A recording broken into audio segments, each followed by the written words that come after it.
तीसरी मुहर्रम पर अलम-ए-मुबारक का जुलूस अकीदत के साथ बरामद, मजलिस में मौलाना शेहवार हुसैन नकवी ने किया खिताब। मुरादाबाद। मुहर्रम 1448 हिजरी के सिलसिले में तीसरी मुहर्रम को हर वर्ष की भांति इस वर्ष भी आज़ाद नगर स्थित राघिब अली के आवास से अलम-ए-मुबारक अकीदत और एहतराम के साथ बरामद हुआ।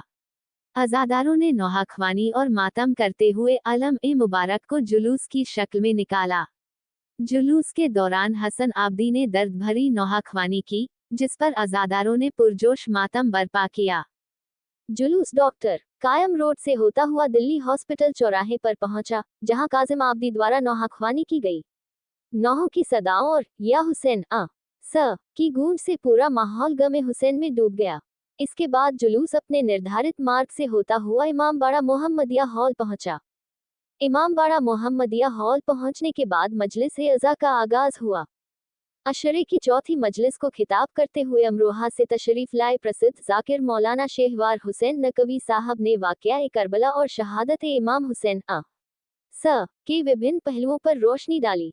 उन्होंने कहा कि इमाम हुसैन स ने इंसानियत, अदल, इंसाफ और दीन की हिफाजत के लिए अपनी और अपने अहले बैत की बेमिसाल कुर्बानी पेश की, जो क़यामत तक आने वाली नस्लों के लिए मशअल राह बनी रहेगी।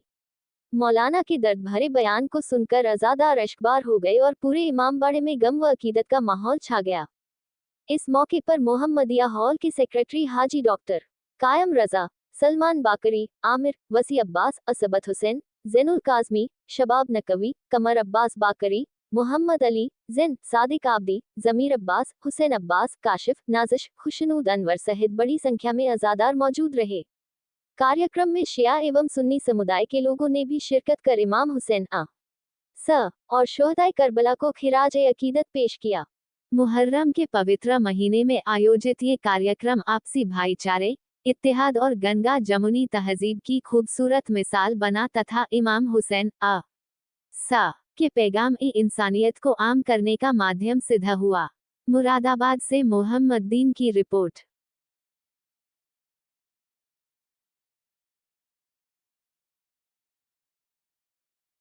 जी मैं सबसे पहले आपको नाम लेना चाहूँगा। सैयद शेहवार हुसैन नकवी, अमरोहा से हमारा ताल्लुक़ है। आज मुहर्रम के अंदर 3 मुहर्रम और आराम है, उसको लेकर मजलिस को लेकर क्या कहना चाहिए? आज मुहर्रम की 3 तारीख़ है। मोहम्मदिया हाल आज़ाद नगर में अशरे मजलिस का इनेकाद चल रहा है।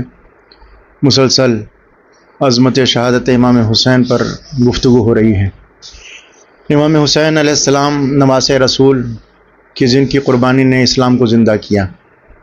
इमाम हुसैन ने यजीद की बैत क्यों नहीं की? असल लोग सवाल करते हैं कि आखिरी वजह क्या थी कि इमाम आली मकाम ने यजीद की बैत क्यों नहीं की। याद रखिए कि इमाम हुसैन नवासे रसूल थे, हक़ का नुमाइंदा थे। अगर इमाम हुसैन यजीद की बैत कर लेते तो बिल्कुल ऐसे ही था कि जैसे हक़ ने बातिल के हाथ पर बैत कर ली, जैसे हज़रत आदम ने शैतान के हाथ पर बैत कर ली, हज़रत इब्राहीम अलैहिस्सलाम ने नमरूद के हाथ पर बैत कर ली, हज़रत मूसा ने गोया फ़िरौन के हाथ पर बैत कर ली। क्यों? इसलिए कि ये सब हक़ के नुमाइंदे थे। इमाम हुसैन वारिस रसूल थे, लिहाजा इमाम हुसैन को अपने हाथ की अहमियत मालूम थी कि यह हाथ तन्हा मेरा हाथ नहीं है, बल्कि ये नबियों का हाथ है, इसमें तमाम अंबिया की खिदमत हैं। लिहाजा इमाम हुसैन ने यजीद की बैत का इनकार करके बताया कि हक़ बातिल के हाथ पर बैत नहीं करता, हक़ बातिल के हाथ पर बैत करने के लिए नहीं है, बल्कि हक़ के हाथ पर बैत की जाती है। मुहर्रम के महीने में इस्लाम में क्या अहमियत रखता है? इस्लाम में इसको ख़ास अहमियत है। सबसे बड़ी अहमियत यह है कि इस महीने में इमाम हुसैन ने अपनी कुर्बानी पेश करके इस्लाम को ज़िंदा किया, कौम के अंदर कुर्बानी का जज्बा पैदा किया। वाक़या करबला की याद मनाना और उसका तज़किरा करना इसलिए ज़रूरी है कि जब तक हम अपने नौजवानों को, अपने बच्चों को ये नहीं बताएंगे कि इमाम आली मकाम ने किस तरीक़े से इस्लाम के खातिर अपने जवानों को कुर्बान किया, अपने घर बार को लुटाया, ये पैगाम है दुनिया को बताने के लिए कि जब भी हक़ पर कोई बात आ जाए तो इंसान को अपनी जान भी कुर्बान कर देना चाहिए और अपने घर बार को भी कुर्बान कर देना चाहिए। वाक़या को 1400 साल से कुछ अर्सा हुआ, लेकिन करबला का वाक़या आज पीढ़ी को क्या सिखाता है? करबला आज से 1350 साल पहले ये वाक़या रूनुमा हुआ, لیکن گویا آج بھی اس کی یاد اس طرح منائی جاتی ہے کہ جو یہ واقعہ آج ہی کا ہوا. اس میں ایسی تازگی پائی جاتی ہے کہ صبح قیامت تک اس واقعے کی ہر قربانی جو ہے بنی نوع انسانی کے لیے مشعل راہ اور ہدایت کا چراغ بنی ہوئی ہے. تو امام حسین علیہ السلام نے کربلا میں قربانی کیوں دی تھی, کس لیے اسلام کے لیے؟ امام حسین نے قربانی اس لیے دی تھی. خود امام حسین فرماتے ہیں کہ جب آپ مدینے سے چلے ہیں تو امام نے فرمایا ارید ان آمر بالمعروف و انہی عن المنکر, میں اس لیے جا رہا ہوں کہ سماج سے برائیاں ختم ہو جائیں اور اچھائیوں کی حکومت ہو جائے. یزید معاشرے کو خراب کر رہا تھا, معاشرے کو برباد کر رہا تھا, جوا کھیلتا تھا, شراب پیتا تھا, طرح طرح کی برائیاں وہ سوسائٹی میں عام کر رہا تھا. تو امام عالی مقام نے کہا کہ ہم برائیوں کو ختم کریں گے اور اچھائیوں کو قائم کریں گے. یہ مقصد تھا امام حسین کا. محرم کے دوران مجلس و ماتم کا جلوس کے ادیش کے کیا سندیش ہوتا ہے؟ امام حسین کی یاد میں جو یہ ماتم کیا جاتا ہے, یہ مجلس کی جاتی ہے, یہ ایک مظاہرہ ہے, یہ احتجاج ہے. ہم دنیا کو بتاتے ہیں کہ امام حسین کو مظلوم قتل کیا گیا. امام حسین کی کیا خطا تھی کہ ان کے 6 مہینے کے بچے کو تیر مار دیا اور اس کو شہید کر دیا. یہ احتجاج ہے, دنیا کو ہم بتانا چاہتے ہیں کہ امام حسین مظلوم تھے, حق کا نمائندہ تھے. ہر انسان کو چاہیے کہ وہ امام حسین کا ساتھ دے اور امام حسین کی یاد منائے. کیا کربلا کا پیغام صرف مسلمانوں کے لیے یا پوری انسانیت کے لیے؟ امام حسین کی قربانی جو ہے وہ صرف مسلمانوں کے لیے نہیں ہے بلکہ پوری انسانیت کے لیے ہے. امام حسین نے صرف اسلام کو نہیں بچایا بلکہ پوری انسانیت کو بچایا ہے. یہی وجہ ہے کہ آج پوری دنیا میں ہر مذہب کا ماننے والا امام حسین کو یاد کر رہا ہے, چاہے وہ ہندو بھائی ہوں, سکھ ہوں, عیسائی ہوں, کوئی بھی ہو. ہر انسان جو امام حسین کو سلام کر رہا ہے. تو ہر قوم کا امام حسین کو یاد کرنا اس بات کی دلیل ہے کہ امام حسین کا تعلق انسانیت سے ہے.